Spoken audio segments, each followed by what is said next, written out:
that was something that we immediately did that I think is going to pay off really big over the next couple of months and years. Hey, welcome to the Amazon Seller Podcast. We have been slammed the last few weeks. We are in the middle of the busiest time of Q4 at the time of recording this, and getting into arbitrage again this quarter. We knew it was going to make us busier. There's one thing anticipating it, and there's a different thing actually hitting the store and making changes and just getting back into arbitrage. And Andy, you've specifically been in the middle of this, going shopping, you and your son.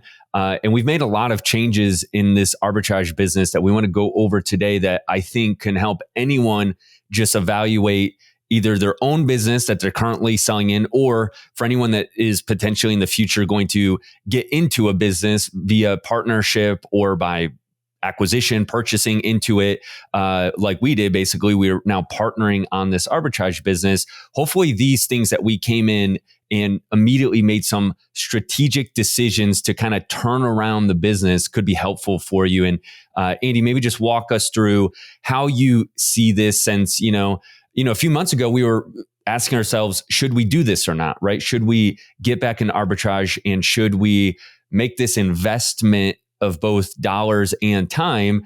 And we knew that the only way it was going to work is if we made some immediate changes. We have 5 that we've made just in the last couple of weeks.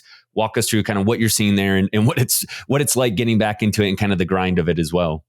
Yeah, so it was actually really good timing that we jumped in and partnered with Steve, because this is the primetime selling season for branded products on Amazon. And, for pretty much from Black Friday on all the way up to December 25th. And even in January, so many customers, they receive gift cards, right, as gifts. So January generally is still a really strong month. And so sales kind of have really done well for us as we've infused cash into it. So the first step that we took is the partner we joined with. He had the business on autopilot. His focus and attention was somewhere else. So it was doing okay. It wasn't doing what it had done in 2021. And that's because his focus was other places. And that's one of the reasons he partnered with us, which is, again, when you partner with somebody, right, it's all about, do you trust the person you're partnering with? And even though his business was kind of on a downturn, we knew why. We knew exactly why it wasn't excelling like it had in 2021. So the first thing we did when we came in, we looked at what their weekly spend was, and we realized we had to up that weekly spend on profitable products in order for us to meet the sales goal that we wanted. So this was, we partnered with them in the beginning of October. So beginning of October, we increased the weekly spend. They were spending about $8,000 a week. And we said, okay, hey, we need to pump this up to $20,000 a week. And I think that, it took 3 weeks probably, and we started to see immediate increase in sales. Wouldn't you say, Nate? Yeah, and this goes back to something that Gary Ray teaches in the Amazon Seller Tribe all the time, is just focusing on lead indicators versus lag indicators instead of setting sales goal so much on day one. Andy, we really more focused on the buy goal, right? Because we know that the more we spend, if we're making smart purchasing decisions, obviously that's a prerequisite, the more we're going to sell eventually. So we really don't even set so much as sales targets as we're trying to focus on these buy targets. And right now it's at that $20,000 a week. And our goal next would be, what do we need to do to get to $30,000 a week of spend without going outside of our BSR and minimum profit parameters that we have set with the team. Also getting to kind of our next point, without getting too heavy into one specific type of product or category just for risk mitigation. So yeah, number one is we immediately came in and we said, hey, we're not spending enough. Sales, we can tell we're going down because the business wasn't spending enough before that. And now we need to immediately start buying more. So that was beginning of October. And I'm looking right now, Andy, and we'll probably end November around $200,000 of sales in November, right? Which for us, just thinking, when we at this point are thinking of our portfolio of Amazon companies that we're selling, that's a lot to add to our overall portfolio. another $200,000 of sales in November. And then when you add that to our different businesses and brands that we have, we're really trying to look at it in the whole picture. But we knew to get this to be kind of that cash flowing machine we want, number one, we needed to immediately increase to 20,000.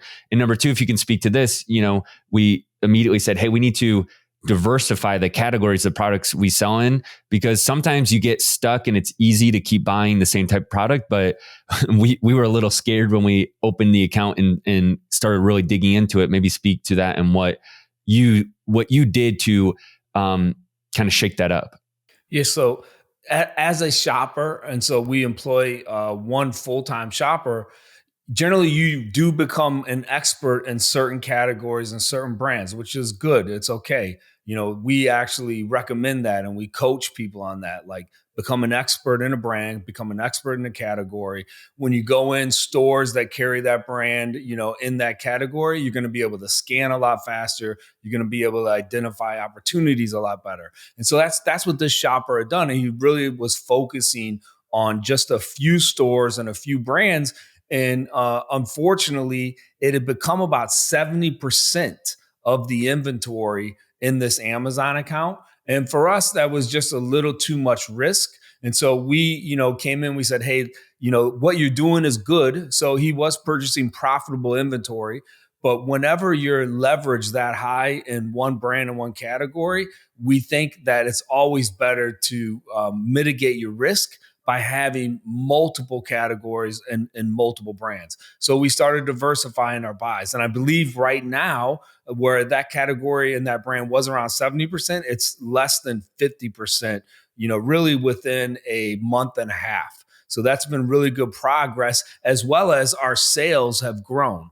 And so we've been able to mitigate our risk, right, by diversifying as well as growing our sales. And let me just speak to, again, the $20,000 a week number. The way we came up with that is we generally have found, like, if you purchase $10,000 of inventory every week, you're probably going to have an Amazon account that is in the range of $1 million in gross sales. So if you increase that to 20,000 a week, then, generally you should have an Amazon account that's going to have around $2 million in gross sales. So that's kind of a real rough ballpark of where you should be in regards to what your weekly spend is to what your gross sales should be at the end of the year. Right. So if we want to get to $10 million in annual arbitrage sales, we need to spend 100,000 a week, that kind of 10,000 per million. So maybe that'll be our goal in the next year or two to figure out how we get up to that. So yeah, number one, we instantly try to spend more per week. Number two, we started diversifying the categories in the stores we were shopping at. And number three, this is something you've been working on personally over the last week, Andy, and that is repricing aggressively. I mean, repricing is tough because I think everybody has there's different softwares. It's kind of tedious sometimes. Walk us through kind of what your strategy has been and what you're thinking when you're like, hey, we just need to, I forget the exact amount, but we had $150,000 of inventory valuation at the beginning of October, I want to say. And a lot of that was old, right? So what do we need to do? Yeah. So, ideally you really want to keep that churn rate at a high percent. And, unfortunately in the account, again, because of whatever reasons, they just had not done a very good job in repricing old inventory and keeping it moving.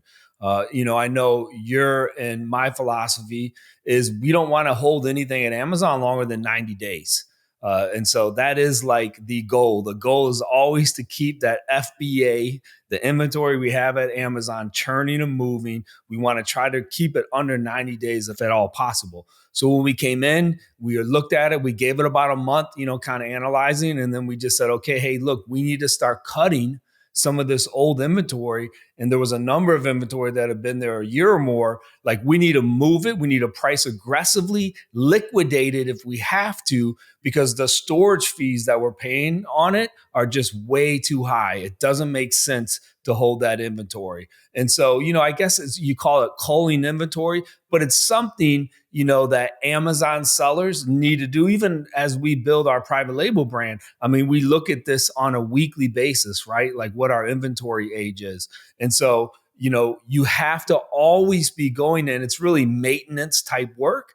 And if you're doing online arbitrage, retail arbitrage, you need to be looking at those SKUs again that have been there, what we think 90 days or more, definitely if they've been there 6 months or more, and you need to come up with a strategy on how you're going to move that inventory. Either, price it so low that it's basically liquidate it, recall it, donate it through Amazon's program, do something with it, because it's not healthy as a business to hold on to inventory for that long, especially if you're paying storage fees on it.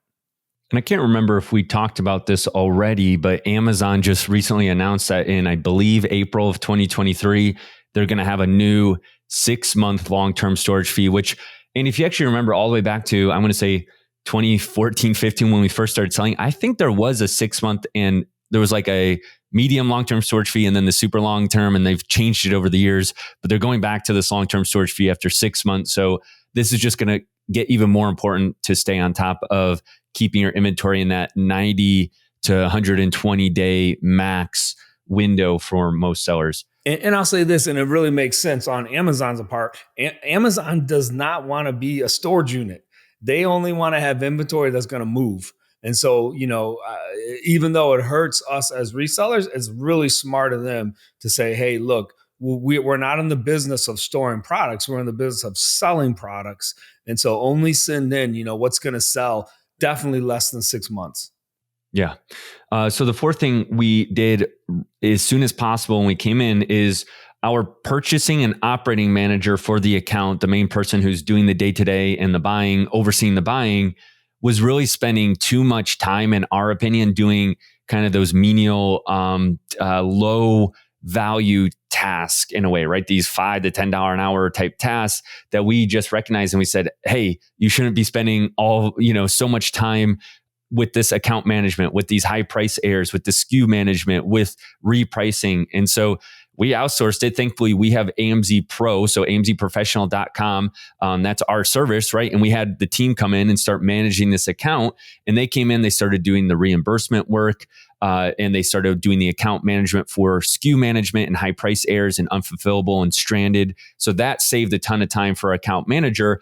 But then something new that AMZ Pro is doing, and part of the reason we're going to try to do this more for sellers is because we need this in our own arbitrage accounts. We're already working with several sellers in the Amazon Seller Tribe that are also AMZ Pro customers, is we're actually doing more receipt and proof of purchase invoice management in a way where the seller has their proof of purchase, either the receipts or their invoices, and the AMZ Pro team is going in and finding the receipt or the proof of purchase that matches the FBA shipment discrepancy, right? So we all know that when you use Amazon FBA, you send inventory to Amazon. Amazon has a high rate of not receiving 100% match of what you send in, right? You send in 100 units and for whatever reason, they only received 95, but they won't just reimburse you. They want that proof of purchase. Well, the hardest part we've found over the last couple of years, but especially the last couple of months when we've implemented some better systems, is we can tell sellers all day, we need these invoices from you, or we need this proof of purchase, or you're going to lose this money. Well, everybody's busy, right? And it's like they might have it, but just finding it and matching the right SKU to the right receipt and getting it to our AMZ Pro team to submit for them, we found that a lot of people are just not doing it, and they're literally letting hundreds and in some cases thousands of dollars slip away. So we were like, well, we're not going to let this happen in our own account through this arbitrage account we have. And so the AMZ Pro team is now getting access to the receipt management and finding and submitting that on behalf. So that's helped our account manager a ton. That saved a ton of time. So between these kind of 4 or 5 tasks that AMZ Pro alone has been able to do, this has saved a lot of time. And one last thing the team's doing is when it comes to IP complaints or inauthentics or really any account health items, we have an account manager that's going in as part of AMZ Pro, identifying those, submitting cases, responses to those when they can. And when they can't, they're working typically with some service that we already have that would go in and do like a lawyer service help in cases where our team can't do it. So those 4 or 5 things alone has freed up our account manager, where they're now spending an extra hour a day doing purchasing and overseeing the operations where they weren't able to do that before. So basically just coming in, helping set up the systems, outsourcing and delegating in a smart way. That was something that we immediately did that I think is going to pay off really big over the next couple of months and years. And, with the clients that we work with, we have over 200 Amazon sellers that we work with AMZProfessional.com. We get on average 2% back of their gross sales. And so, you can imagine like this month, we're going to sell $200,000. Well, 2% of $200,000, that's a good chunk of change. And so we always tell people AMZ Professional is going to way more than pay for itself. Whatever, the monthly fee is that you're charging, they're going to get you a whole lot more money back, right? Yeah. So 2%, 200,000 is 4,000, right? And if you were paying a reimbursement service that charges fee of that of 25%, like most do, that's $1,000, right? So that's about, over 5 times what, you would probably pay with AMZ Pro. Plus AMZ Pro is doing negative seller feedback and all that other stuff I already mentioned. So enough selling on that, I guess. But we really use this in our own account. So it's something that we really kind of practice what we preach and believe in the service. And that's why I love talking about it. So number 1, we increased our spending. Number 2, we started diversifying our categories. Number 3, we repriced old inventory aggressively. Number 4, we set these systems, delegated to AMZ Pro as much account management as we could. And the 5th thing we've done that it sounds simple, but I think has been really helpful, Andy, is we've set up this weekly meeting with our team to go through, evaluate financials and strategically look at the future. So maybe just speak to that and why, you thought that was a good idea. We needed to meet every single Friday. We do it on Fridays to look at the account and our objectives. Yeah. So, the 3 partners, we all meet together. We also meet with the manager, right, of this account. And I think for him, it just gives him some really good feedback on how things are going. It gives him a chance to report to us how the week has gone. So, a lot of times when we're looking at the spending, there may be reasons why the spend didn't hit that $20,000 goal, right? And so he's able to share that with us. We're able to provide him, right, with some positive feedback, which he needs as a manager. And to be able to do that weekly, I think it just helps him as well to know that he's doing a good job. He's on point, or maybe we need to divert a little bit this way. Like that's one of the ways that we were able to identify, hey, look, we're probably a little too deep in this brand and in this category. So let's start to diversify. That happened during this meeting. And so then he's able to give directions, right, to the buyer. So extremely helpful to be able to meet with the 4 of us to try to get this count. Again, remember, the goal is in 2023, we want to hit $3 million in gross sales. So the only way we're going to be able to get there is if we're all kind of rowing in the same way. Yeah. So meeting every week to go over financials, we look at the spend amounts, the sales, the inventory turnover, the category diversity of inventory, like you already just said. And then in 2 weeks from now, I believe we're going to be meeting in person. I'm going to be heading out that way, and we're going to do an annual plan, right? So I definitely encourage everybody, as we wrap up 2022, whatever business model you have, be looking at a 2023 plan and what are the 4 quarter by a quarterly basis, what are the 4 main things that you need to accomplish in the next year? And Andy, you just mentioned one of them. We need to get to $3 million in sales. And we're just going to really, as a team with everybody on the team, we're going to say, hey, what do we need to get to? Why is this important? And what are we going to focus on heading into the new year? And I think doing these regular meetings just keeps everybody rowing in the same direction. It's kind of the boring consistency type work that you have to do sometimes just to keep a brand going. And Andy, so those are 5 things that we've done to turn around this arbitrage business in a way that we think is going to make it much more profitable next year. Andy, we just recently purchased a Amazon private label brand as well. And so I believe probably in a couple of weeks, we're just kind of still wrapping up the migration and everything now.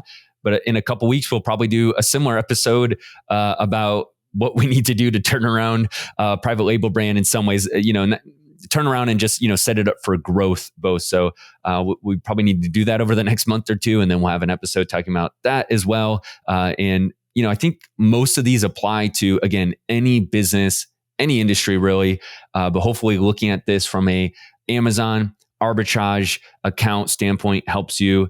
And appreciate you listening. If you have any feedback, make sure you shoot us a message and you're subscribed to the Amazing Freedom Insider at amazingfreedom.com. Otherwise, we'll catch you on the next episode of the Amazing Freedom Amazon Seller Podcast. See ya.